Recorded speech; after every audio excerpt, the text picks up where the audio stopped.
This week on Crypto Unqualified, the blockchain global tracking solution from IBM and Maersk is at risk of failure. Visa is softening its stance on crypto and what the OTC market means to Bitcoin and the larger crypto economy. All this and more coming up this week on Crypto Unqualified. Today is Saturday, October 27th, 2018, and this is Crypto Unqualified, keeping you up to date with unique perspectives on everything happening in crypto. My name is Nathan, and across from me is my co-host Benjamin, who still thinks wife beaters are cool. I do. Yeah. Yeah. Whatever. This week's show was brought to you by SeattleCrypto.com. Benjamin, what are we going to talk about today? So first up on today's show is our top gainers of the week, just like we have been doing for the last 3 weeks. This segment of the show is where we talk about the 3 best gainers out of the top 150 cryptocurrencies by market cap. And first up on the list, we have MobileGo. And MobileGo is... MobileGo is up 427%. 430%. Is it 427 or 430? Could have went up in the last 5 minutes. Okay. So MobileGo... Initially, I think we talked about this one. Was it last week or was it yesterday? Yeah, we talked about it last week, so we don't need to. It's a gaming crypto. Yeah, so they're kind of looking to corner the market of esports. I didn't really understand exactly what it was aiming to do or how it was different. You can use a cryptocurrency in any game, right? It doesn't matter what it is, but their focus is on the esports industry. So there's MobileGo. Look into it if that's your thing. Second on the list is Digitex, which was on our list last week. It is in at number 2 with 292% gains. Yeah, and Digitex is a futures exchange. We added 2 more to the list. Usually we just do the top 3, but since we talked about MobileGo and Digitex last week, we did number 3 and number 4 this week. New on the list at number 3 is Ravencoin, up 254%. What is Ravencoin doing, Benjamin? You mean what is it that they do? I think that's what I meant. Okay. Yeah. So the Ravencoin solution is to create a Bitcoin-like system that is fully asset aware. Now, again, a lot of other blockchain technologies can do what they're doing. They're a Bitcoin clone with some tweaks, but they're focusing on asset ownership and tokenization of, I guess, everything. Tokens can represent anything unique and scarce, like artwork, rare video game items, stocks, securities, gift cards. A lot of stuff can do this. They're just focusing on this solution exclusively. That's all they're doing, and their only competitor right now, I think, is Bytem.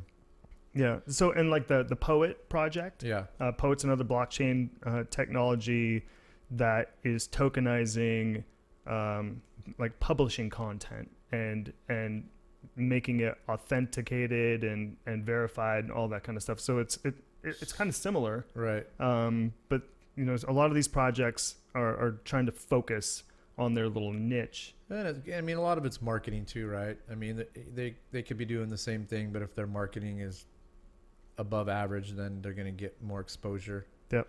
That might be what happened. What is happening here? Nothing to take nothing away from Ravencoin, but number 4 on our list, new to our list, is Nexo.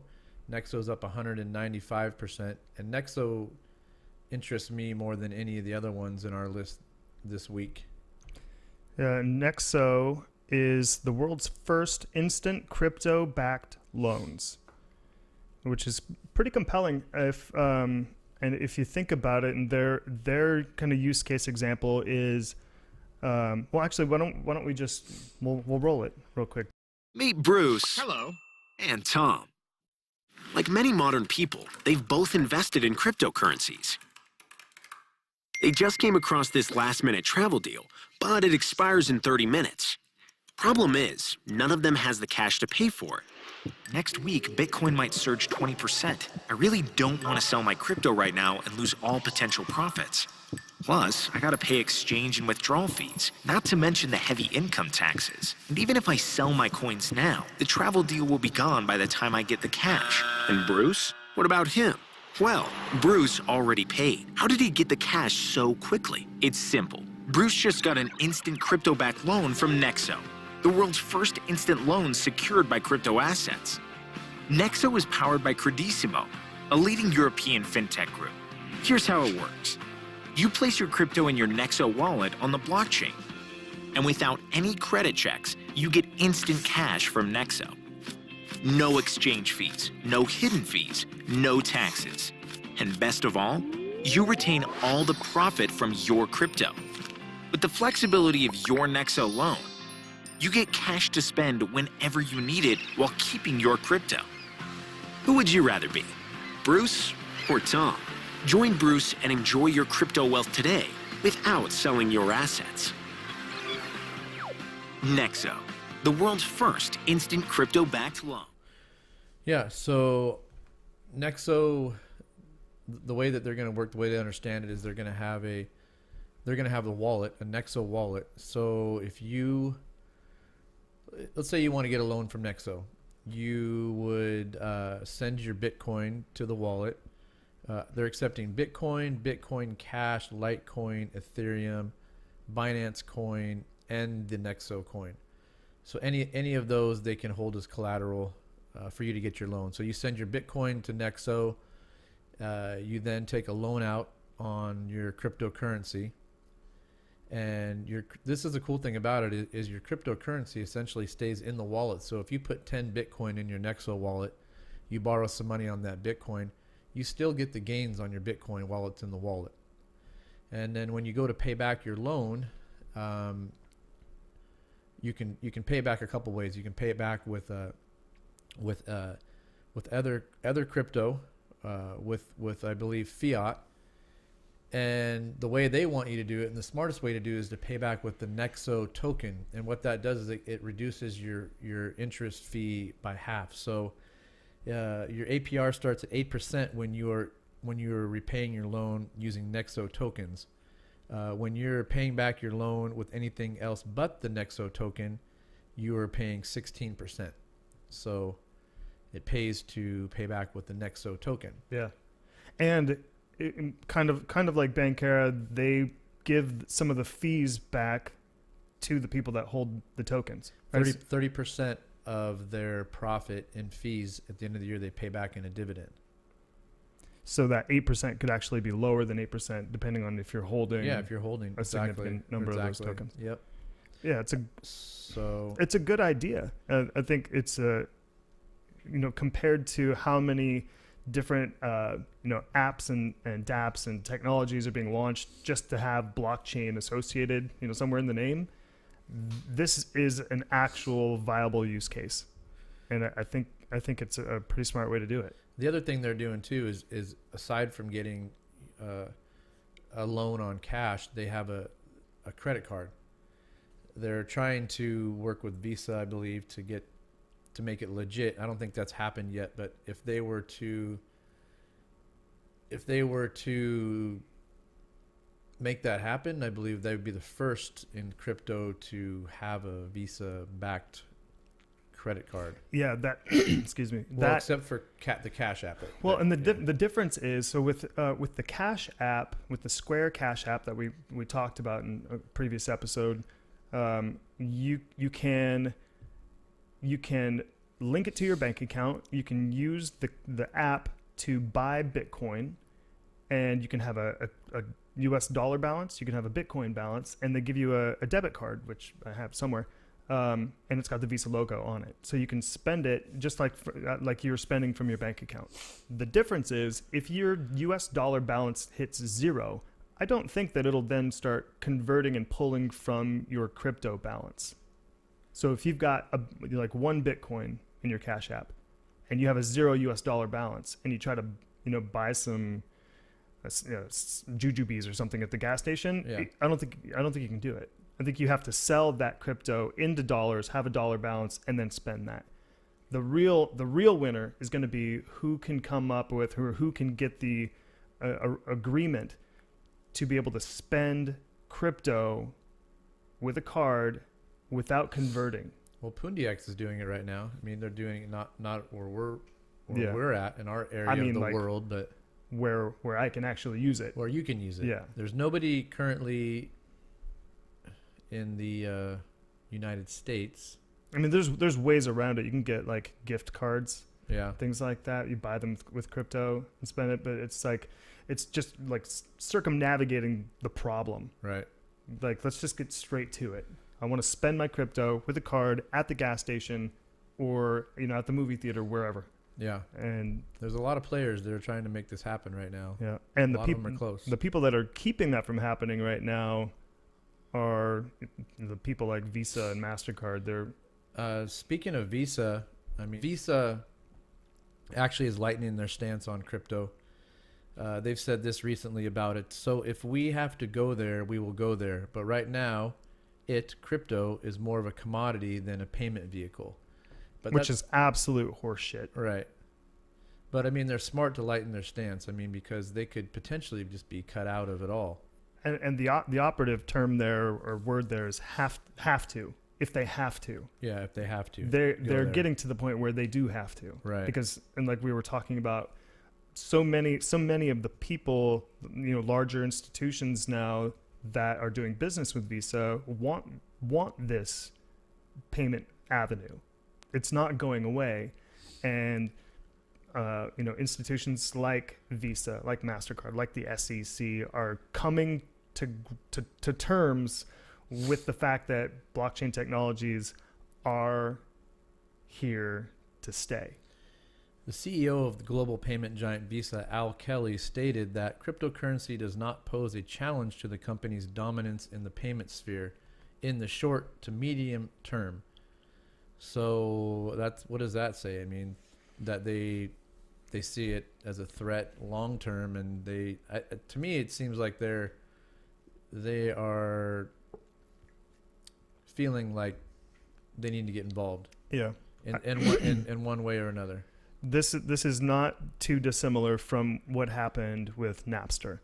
All of these industries that are being affected by blockchain technology and undercut,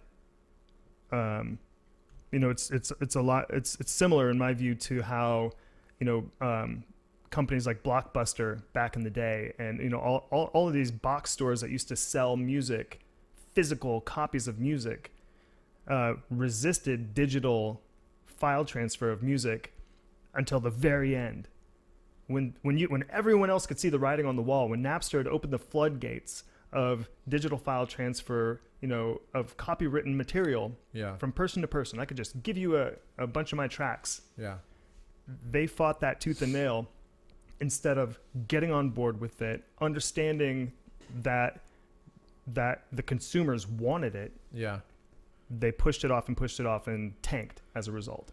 And these other companies with blockchain technology, they're getting to that point where they've pushed as long as they can, and it's just a matter of, well, if we don't adopt, then we'll be the ones getting disrupted. Yeah.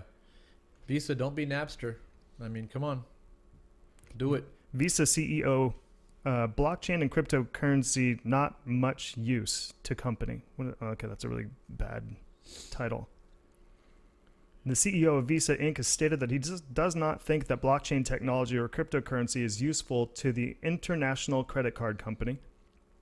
In an address to Boston College yesterday, Alfred F. Kelly Jr., it's a mouthful, also stated that he felt the firm was a great example of a fintech success story. Well, duh. Yeah, Al Kelly, he also said crypto needs to move from being a commodity to really being a payment instrument. What does that mean? I mean, it's just stupid. I mean, yeah, so crypto is going to be a payment instrument. It's also going to be a commodity. It's also going to be, a billion other things. Yeah. It's just, it's kind of a, there hasn't really been anything like it. It's kind of, it's a revolutionary payment system. Yeah, but Bitcoin technology. without going too far into the Visa thing, maybe we've strayed too far already, but just to put the lid on this one, this is probably the most accurate statement from Mr. Kelly. It's an interesting technology. It isn't really at its core for us a good technology. Yeah. That's accurate. Yeah. Because it threatens their business model. True dat. What do we got next? Moving right along. Yes. Speaking of Bitcoin, let's take a look at the Bitcoin price chart and looking at the daily chart. This is on the daily scale. And if you're listening to the podcast instead of watching it, what I'm looking at here is a bunch of squashed candles. Each candle on the Bitcoin chart represents 1 day of price action. So all the buying and selling that happened during the course of that day. And for the last going on 13 days, I believe, price has just been flat, smashed, absolutely flat. And typically what happens after this much ranging price activity is something very volatile.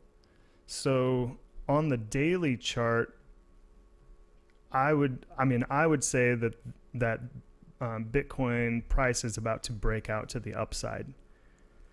Now I'm kind of couching that and tempering it with the statement that I am not a financial advisor. I am not a financial analyst. This is just my opinion. Please do your own research and invest and trade wisely, because generally speaking, most traders are not successful. But the pattern that we're seeing on the daily Bitcoin price chart is overall a bullish pattern, and generally speaking, price likes to break out to the upside from that pattern. However, if you kind of scale back to the weekly price chart, the longer trend line, the higher time frame trend line is still a bit below us. So if it does break down, it could potentially break down to $5,500 again. But if not, Benjamin, it is off to the races. Off to the races? I think so. It's going up and up and up. I'm not a financial advisor either, but you heard it here. I mean, the last lowest low that it made was back in June, and it's just made successively higher lows ever since then. Higher low, higher low. I mean, it dipped real hard, short term because of the tether situation, but found a lot of demand at that same level at about $6,100. Rallied hard up off of that, and now we're just ranging.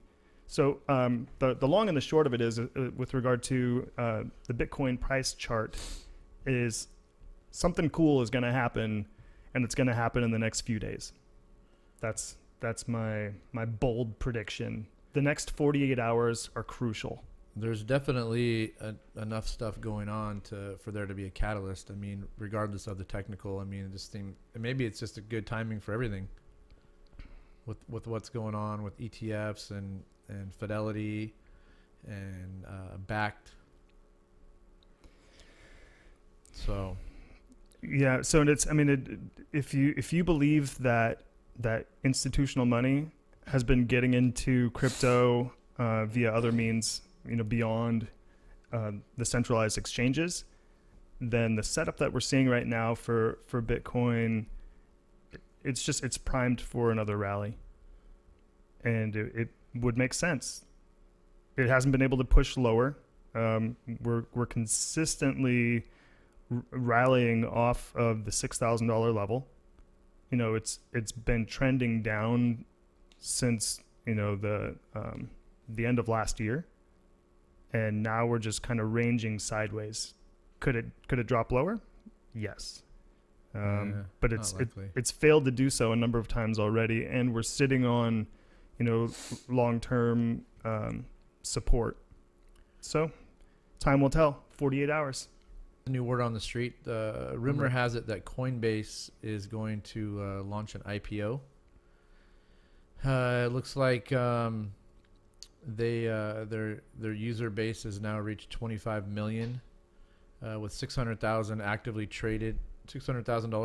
traded on the platform monthly, and it looks like their evaluation they're saying Coinbase could potentially be worth $8 billion. So that's something to keep an eye out on. I'd be really interested to see what they IPO at. Would you be interested in buying into Coinbase if they launched an IPO? Honestly, no. Yeah, I don't think I would either. If they offered a token or something like that, then maybe. Do they have their own token? No, Not like Binance. no. And the other thing is they're gonna have so much competition. I mean, they already do, but they're only gonna have more competition. I think it will do well. Honestly, people that are already involved in buying and selling stocks, that have been watching the blockchain industry and the growth of certain cryptocurrencies and things like that don't want exposure that way, would maybe look at an IPO of a very successful crypto exchange, as something that's attractive and within their understanding to invest in. What about, I mean, if you had $1 million to invest in Bitcoin, and you could either invest through Coinbase or Fidelity, it's been around 70 years, which one would you use? I guess it depends on who I am in this. Let's say version you of are reality. Ninja Benja. Well, then I would go the digital route. I wouldn't use Fidelity. I would go through Coinbase, because Fidelity, that's a more old school, entrenched. I buy and sell stocks and bonds, and I've got a fund manager, etc. Ninja Benja, on the other hand, deals strictly with crypto. So if I had a lot of capital to invest, just like all of a sudden I've got $1 million, I'm not going to open a Fidelity account and hand over all this stuff for a wealth manager to do for me. I mean, maybe with a portion in some alternate universe. Sure, I don't know. But I would go to what I know, and what I know is crypto, and I know that I want to hold the keys to it. I want to be in control of it. That's one of the attractive parts of cryptocurrency and blockchain in general. I don't think you would do that with either Coinbase or Fidelity, though. I don't think you would control your private key. Well, if I was going to buy things like that, and given those two options, yeah, I would go to Coinbase. Yeah, I guess for me it'd be who has the better vault, who has the better insurance. I guess that would be the key factor. Yeah. So, I mean, I would be more likely to buy it, put it in cold storage, and keep it on my own. Yeah. Not on exchange, not with Fidelity. But that's just me. That's my MO. Right.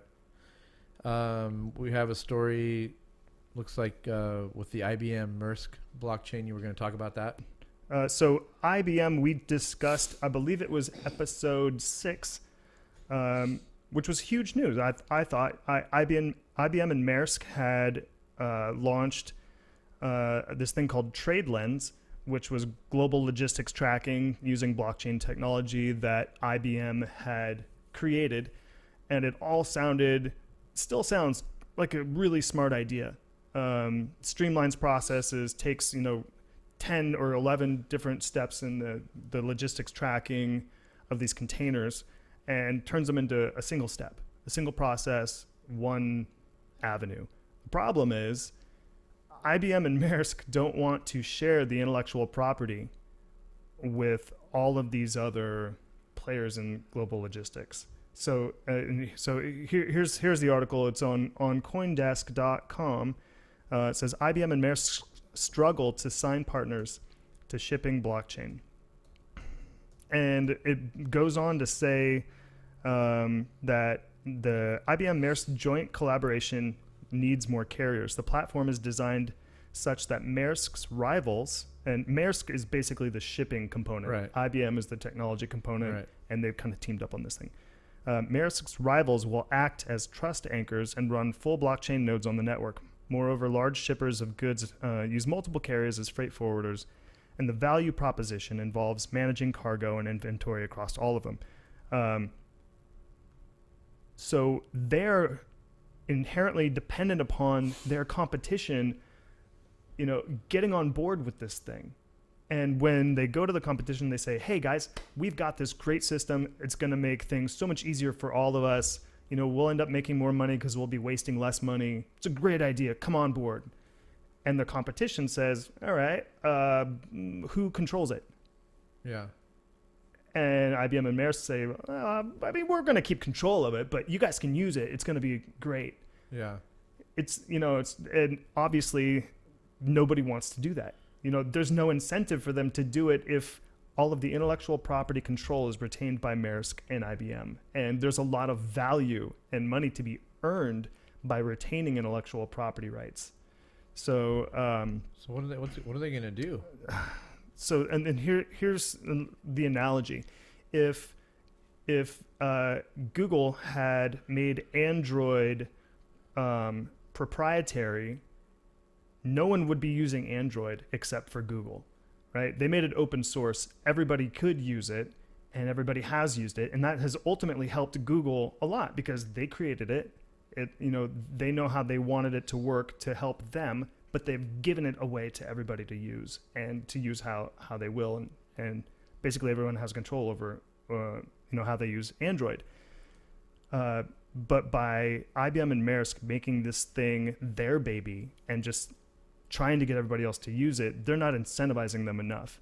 And it says, continuing, not to put too fine a point on it, onboarding other large carriers is an absolute necessary condition for TradeLens. And that's Marvin Erdley, head of TradeLens at IBM Blockchain. So at the end of the day, this thing is going to sink if IBM and Maersk can't convince all of these competing players to come on board with TradeLens. And TradeLens isn't the only alternative to the current system. There's another solution. I think it's called Ascension. But anyway, Interesting to keep up on that story. They need to open source it. In a manner of speaking. Right. They need to say, come on board. We're all going to share the intellectual property rights. This is going to be a better situation for everyone involved, and we can move forward from there.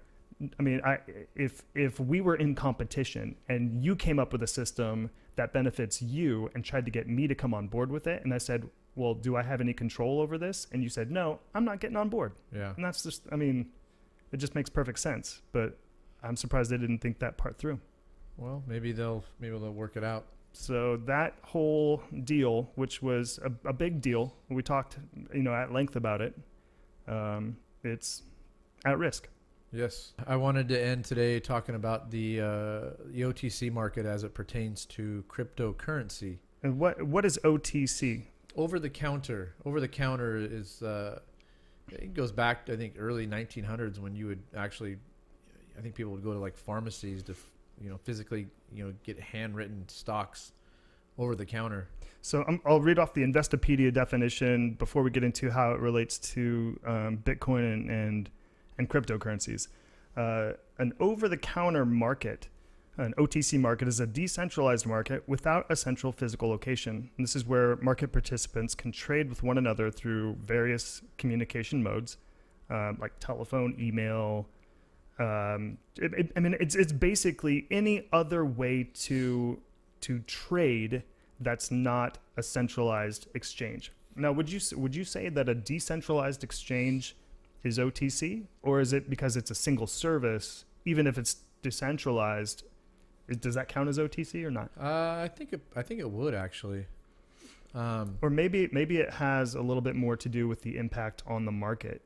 Well, they're not. Well, I would say this. So you got a decentralized exchange, which is open source, right? Because it's blockchain. Mm-hmm. So it's distributed. I don't know if it's open source, but it's distributed and decentralized, so it's not like in one building. Well, it's not going to report to anybody like Binance would. So, but you can see the buys and the sells, right? So I don't think that would be an OTC then. Okay. But this is why I wanted to talk about the OTC market as it pertains to crypto, because I think a lot of people have been wondering. I think there's a misconception that institutional money is going to pour in to the market, and when that happens, the price of Bitcoin is going to shoot up. There's just going to be like parabolic movement, and that's not really the case in my opinion. I think institutional money has been buying up crypto like crazy, and I think they've been doing it through the OTC market as to not spike up the price of Bitcoin. Because Benjamin, if you wanted to buy $1 million in Bitcoin through Binance, what would that do? I mean, you'd be paying a lot more. Yeah.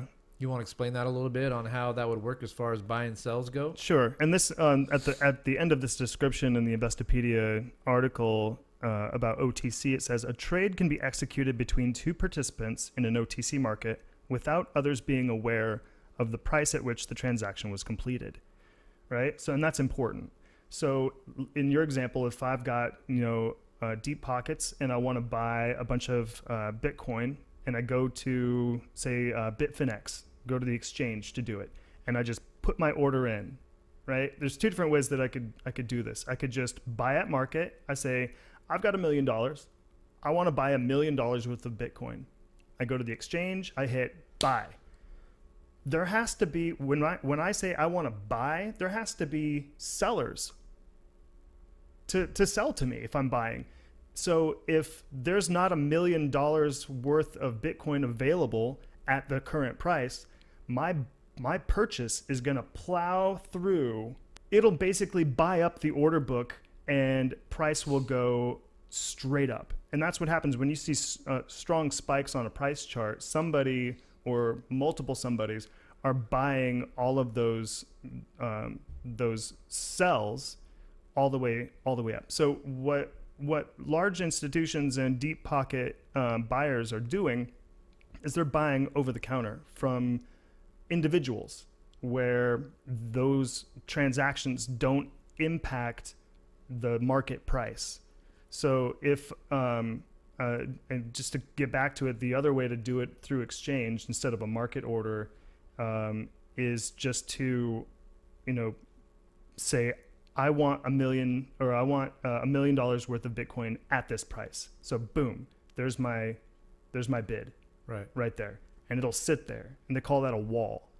So as people are trying to sell, they're selling into your bid, and it stops price at that level. And at least in the past, that's how Bitcoin price has been propped up in a lot of instances. When sell-offs are happening, people that are in the right position, that are, willing to buy at that price, they'll just put $1 million buy order right there. So price can't get any lower than that, because it just dumps right into their purchase. So that's, if we're looking at the charts and trying to figure out, where price could go or who's in and who's not, there's really no way to tell right now, because people with a lot of money to spend are not going to exchanges to do it, because that would just drive price up like crazy. And they want to get in at a single price without spooking the market, so that they're in position for when the market is going to actually move. So Fidelity, I mean, they've already announced this digital asset arm they're going to be doing, and I think they've been accumulating crypto, I'm sure, for a while through the OTC market. Nate has a really good theory on this. So I think it's pretty compelling. I mean, let's just say Fidelity, right? They know they're going to provide this service, so they're not going to buy through the exchange. It's going to pump the price up. They're going to buy through the OTC market. Let's say they're going to buy Bitcoin. Let's say they've been buying Bitcoin at $6,000. So they bought all this Bitcoin at $6,000. They launched this sector to where you or I could now invest our money into Bitcoin that they bought for $6,000. Well, now they have all this Bitcoin. Now they could flood the market, the exchange market, pump the price up with bids. Yeah, with bids that are actually on exchange. Now the price, let's say now it doubles. Now it's $12,000. So now now they're selling these $6,000 Bitcoin. So that's the theory. I mean, and it's a good theory. I mean, it would be smart to do. And I've got a list of the top OTC players in the crypto market. So we've got BitStocks, that's a London-based Bitcoin brokerage. It launched in 2014. There's Circle Trade. This is actually an arm of Goldman Sachs. It says that their minimum bid size is 250,000. So, and most of these OTCs, these brokers, you can't buy less than $100,000 worth of cryptocurrency through them. And then it says here, this Circle Trade, which is the arm of Goldman Sachs, it says most of their buys are $1 million. So we got Cumberland, which is a subsidiary of Cumberland Mining, opened its doors in 2014. Its minimum buy is 100,000. Well, we got Genesis Trading. It's a New York-based Genesis Global Trading Bitcoin broker, opened their doors in 2013. IBC Group, doesn't say where they're out of. And then we've got ep.009, another New York-based digital asset exchange, and followed up with Jump Trading, a Chicago-based OTC exchange. And one thing that stands out to me is a lot of these you see they opened in 2013, 2014. I mean, what was the price of Bitcoin in 2013? Depends on when. Could you imagine? But I mean, It was in comparison to what it is now, could you imagine? It was under 1,000. I mean, could you imagine how many they could have accumulated then? So these are all services. All those names that you just rattled off. Yeah. Those are all people that are offering OTC services. These are all OTC brokers. Okay. Yeah, these are all crypto. They might be brokers, in different other financial arms besides cryptocurrency, but these are cryptocurrency brokers. So OTC could be one of these brokers where the public doesn't see, the price at which these transactions happen. It could also be something as small as local Bitcoins, where you agree to meet with somebody and exchange, something. You've done dollars. that, right? Yeah. Why don't you explain how that worked for you through local Bitcoin? It's basically just like buying something on Craigslist or on OfferUp. You say, hey, I'm looking to buy $500 worth of Bitcoin, and you find somebody who's looking to sell $500 worth of Bitcoin.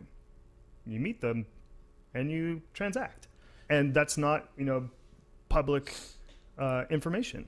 That doesn't affect any exchanges, but deep pockets are doing that in dramatically larger amounts. How did that work for you, though, meeting up with somebody? Because we all know the Bitcoin blockchain could be kind of slow. I mean, it could take 10 minutes. It could take over an hour to 2 hours if it's super congested. So honestly, do you stand around, or that technical detail, honestly, it depends more on the wallet that you're using and the fee that you agree to for the transaction. So in that specific instance, when we transacted, the transfer of Bitcoin to me took less than like 3 minutes. Wow. Like we sat there and talked for just a few minutes, and it's because the guy, did a higher transaction fee. Oh, so he paid a little more to make it transact faster. Yeah, so it got straight into a block. Yeah. The block was mined. Boom. Can you explain how that works for people that aren't familiar with paying a higher fee to make the block transact faster? Yeah, without getting into too great a detail, because we do plan on, in the next couple of episodes, going into and explaining how Bitcoin works, how blockchain works, because we get these questions. I still get them all the time. Like, what is crypto? Why should I use it? How does it work? But basically, with a Bitcoin transaction, with most wallets, if I wanted to send you Bitcoin, I could just hit send and let it happen at its own pace, right? Or I could choose to add a little bit more to the transaction fee, and that would give it a bit more priority. So miners are incentivized to do what they do because they get these fees. So when you pay more as a fee for the transfer, it goes faster, right? Because the miners are going to prioritize that transaction. Oh, he's paying more. I'm going to put it into this block Well, sooner. and they don't have to necessarily fill that block up to its maximum capacity. If they want that transaction to happen sooner, Yep. then that block would potentially have less transactions than the average block. This is all very simplified. Believe me when I yeah, tell that you. might have got a little confusing. Well, I mean, I think it's Yeah. pretty clear. It's just not technically exactly how it happens. Yeah. But for the most part, that's how it works. Yeah. Just the same way. You don't need to necessarily know how swiping your debit card at a gas pump works on the back end technologically, where the gas pump makes a handshake with your bank's server and like what kind of key arrangements. Like you don't need to know all that. All you Yeah. need to know is you swipe the card, you get gas, and it works. That's, people try to look too deep into it. Well, I don't understand how it works. You don't need to understand how it works. You know that other people that are smarter than you have looked at it, and it works the way that it's supposed to, and that's all you need to know. Yeah, good point. Yeah. But yeah, I mean, basically, in summary, I think that the OTC market is something that people should be more aware of in regards to crypto. Or just understand that it exists. You don't necessarily always have to buy on exchange, especially if you're buying in larger amounts. And people that are buying in very large amounts are definitely not doing it through an exchange. Well, and that's a big misconception. Right now in a bear market, I think most people see that it appears that crypto is stagnant, it's stale, it's not moving, but really and you've got it this is. whole side market, this OTC market that could just be, it could be bought up, like crazy Yeah. right now. What's important to note from looking at the price charts is that price has failed to get pushed any lower. Yeah. That's more important than whether or not it's not going up. And 6,000, at least for Bitcoin, seems to be that bottom right now, Yeah. correct? Yep, for right now. Yeah. 48 All hours. right. Well, that's all that we have for today. Yeah, that's it. That's all the time that we've got for this week. If you like the show or you have questions, just let us know in the comment section below, and be sure to hit that subscribe button so we can help you stay up to date on everything happening in crypto. Or if you'd like a more direct approach, you can find us on Steemit and Twitter at Unqualified. And for a deeper dive into crypto essentials and a full archive of the Crypto Unqualified show, just head over to seattlecrypto.com. This is Crypto Kahuna, And Ninja Benjamin. and we are out.